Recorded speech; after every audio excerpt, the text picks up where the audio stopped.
Here we go, guys. Panic selling in the crypto market.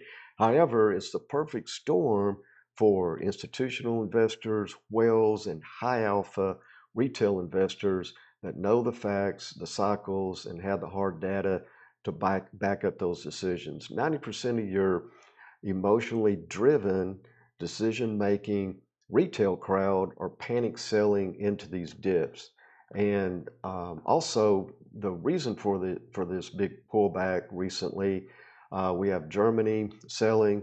I don't know if they have some bills coming up they got to cover, but if they had, someone over there in the government or in the back off accounting office, they would know, the cycles and be a little bit better educated on what's coming next for Bitcoin. Then, of course, you have Mt. Gox, that fiasco that's still, haunting and cursing us to this day. Hopefully, this will be the end of it and we can carry on.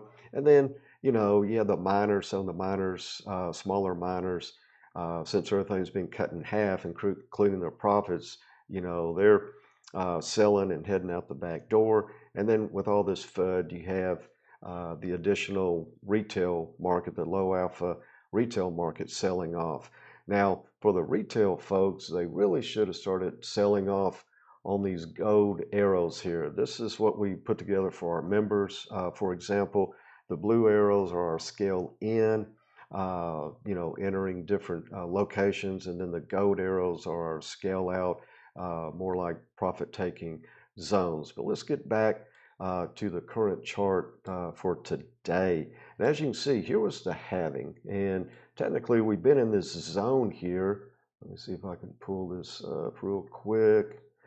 And this basically this rectangle, okay? This consolidation zone for several months now. But you have to remember, the longer the contraction, the sideways consolidation, the stronger, the harder, the faster the breakout will be, the expansion, okay? So let me go ahead and take that off. And matter of fact, there was another place here that we did have that small contraction.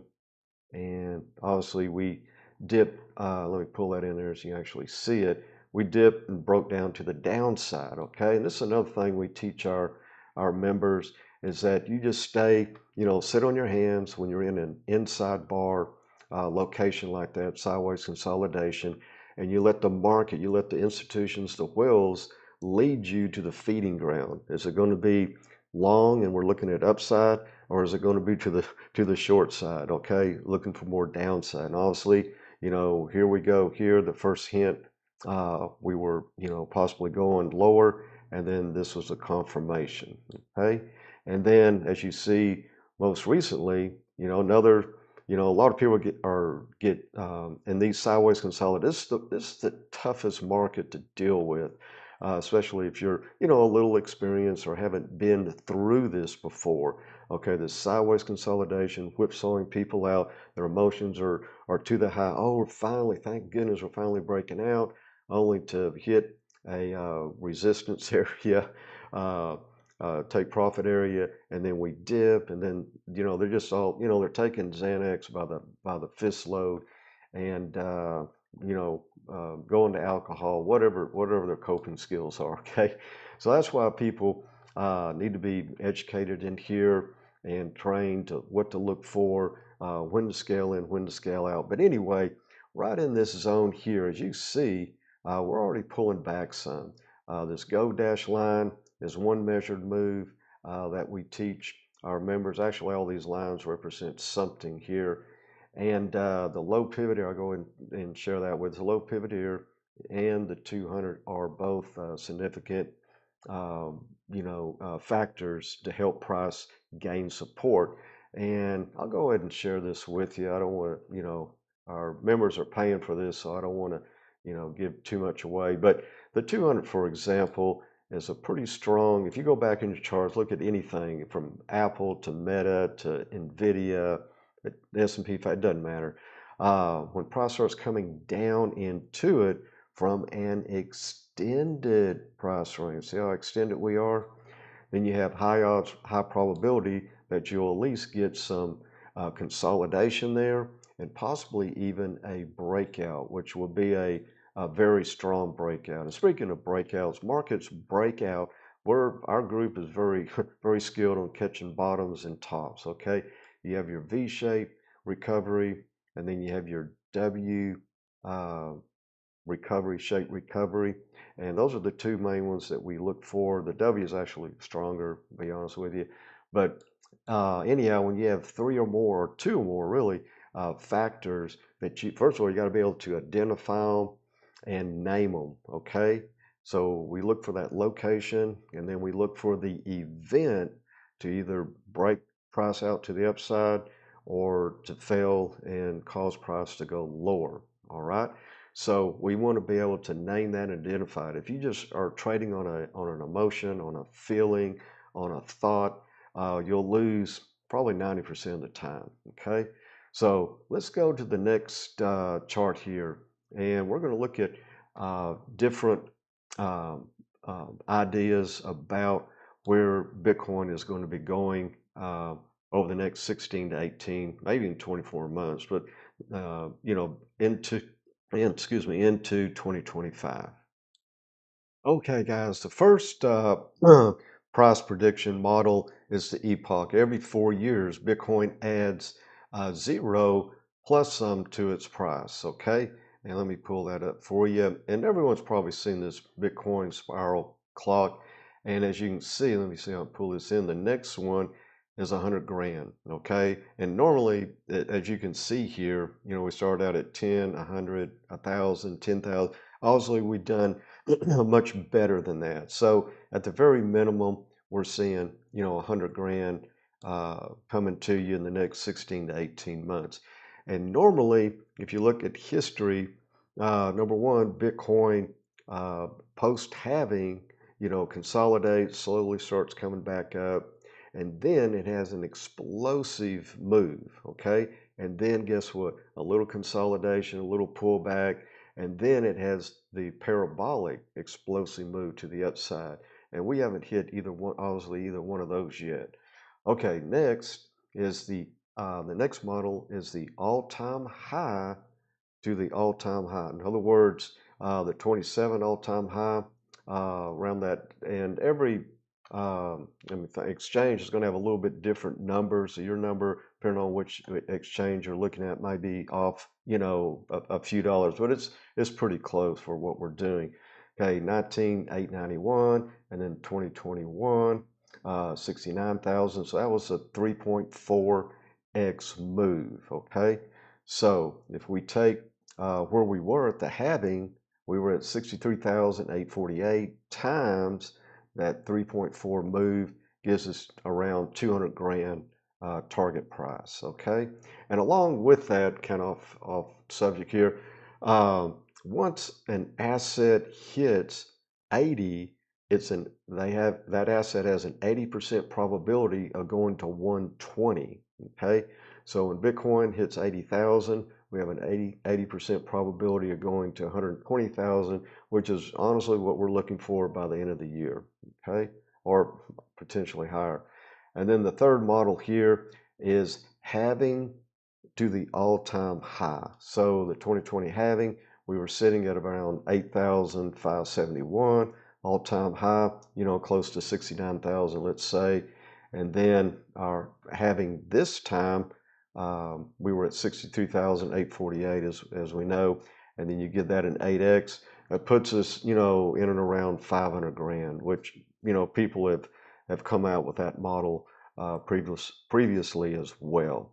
Okay, so next I want to show you the percentage pullback, how deep we pull back as post halving as we ran up into the next all-time high. And this was starting with the 2016 halving. We had 34%, 33%, 38%, a 40% pullback. And then once we hit the all-time high, we had a 53% pullback until we, tried to retest, we couldn't, and then so on and so forth. But the key takeaway here that I want you to see, starting with our previous halving, the 2020 halving, as you can see, here's our V-shaped recovery that I was talking about a little bit earlier. Anyway, we had a 20%, 31% until we hit the first, peak, and that was 32% into the 20. So we had a lot less pullbacks, and they were a little less deep, if that makes sense. Okay, so that's what we're looking for now. The more um, funds you have, the more money you have, the higher the capitalization of a market, the less of those waves that you're going to get. It's kind of like, probably a bad analogy, but you're sitting here, at your kid's little kiddie pool. You can take your hand, make all kinds of waves, push the water out of the pool, and then you go to your, pool and, do the same thing. Less waves are going to be made, less whipsaw. And then you go to a lake or a big pond, which I believe we're coming into either this halving or the next, and they're not going to be able to move the markets as much. So we're looking at a big potential here, several X times to the upside in Bitcoin price with less volatility once we break that 65,000. Okay, yeah, I went and gave that away. We're looking at a confirmation of a market around that 65,000 to the upside. But in the meantime, let's see our pullback here so far from the recent all-time high here the week of March 4th.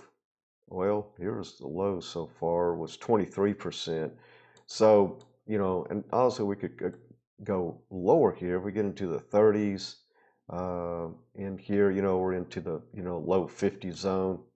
And let me do something. Also, what you got to consider, and if you go back 20, if you're on X and you want to check our resume, so to speak, as far as us, calling Bitcoin prices, with pretty good accuracy. In January of 2023, we called the low for Bitcoin having been in November, and that's when we share that with our members, and then we went in, came out to the public in January with that. And as you can see, we've had an incredible run. This is where it all started, and then here's been the run. And as you can see, if you look at the big picture, really not a bad pullback. Okay, now we're talking about the positives. We're adults here. We can talk about the negatives too. Okay, and 1, 2, 3. Okay, we visited earlier about the the pullbacks and then the reversals in markets. Okay, we have the V shape and then the W, and all markets they do the same thing at the bottom and the top, except it just reversed. A lot of times you'll see a inverted V, for a market collapse or pullback, or instead of a W, you'll see what? An M, a low, a high, and then a lower high. And then when you take out that bottom, then you have a higher percentage of continuing to the downside. Okay, so that's what we're in now. Okay, it's just be factual here, but I'm going to make do a measured move here, and then I'll be right back. All right, guys, this is a measured move that we teach our members, and anyway, it's very simple to do. I mean, if I can do it, anybody can do it. But anyway, this is the zone. This is the hottest zone. I mean, this is where you would take your kids' college fund, put a second, third, fourth lien or mortgage on your house. Not financial advice, I'm just saying. In this zone here, low 40 grand, high 30. We have several factors in this area, and technically, this is, believe it or not, this is called a shallow pullback into that zone. Okay, and we still have another zone to hit lower here for the crypto is dead zone. Okay, so we the first zone, and I think really where they're trying to get this is into the low 50s, maybe high 40. We'll see near term how all that looks. But in the meantime, yeah, we're still okay, considered a shallow pullback if you look at the total chart of what we've done here, and with the factors in this area, that low 40 zone, high 30, I would say in the low 40s would be the make it or break it area. Okay, not expecting that, but just want to put that out as a record. Timestamps don't lie. What we could be dealing with. But let's look at current day again. And we had already sent this out earlier today. I should have had it pulled up. I don't want to. Anyway, we're expecting some possible consolidation here, maybe even a near-term reversal back up to the upside. Now, when we start reversing here, are we going to go, to 100 grand? Probably not. There's going to be a lot of whipsaw action, up and down in the markets, just mainly, for the sentiment, the FUD that's still out there. And then when we get past, the Germany unloading Mount Docks, and, the regular FUD that's in the market, then we'll start basing and pushing higher. And as you can see here, from this low right there in January uh, 22nd of this year, just this leg up here, okay, that's considered a shallow pullback. And as you can see, we're holding this major support right now. Definitely don't want to, for the adults in the audience, we don't want to break this area. We can't, as you can see, we're already being bought up, bought up, bought up, and then we will. Well, it'll be a kind of a day by day how this market works, throughout the weekend to give us a better idea of where we end up. And if we go to the weekly here, take everything off. Yeah, you don't want to be under this 20 for an extended period of time. Okay, so we really need to start putting in another sideways consolidation inside bar pattern here. And then, like we did over here, basically, as you can see, Bitcoin loves to consolidate, trade sideways, and then break up to the upside. And that's what we're looking for. But anyway, guys, appreciate your time. Appreciate you watching. And we will see you on the charts.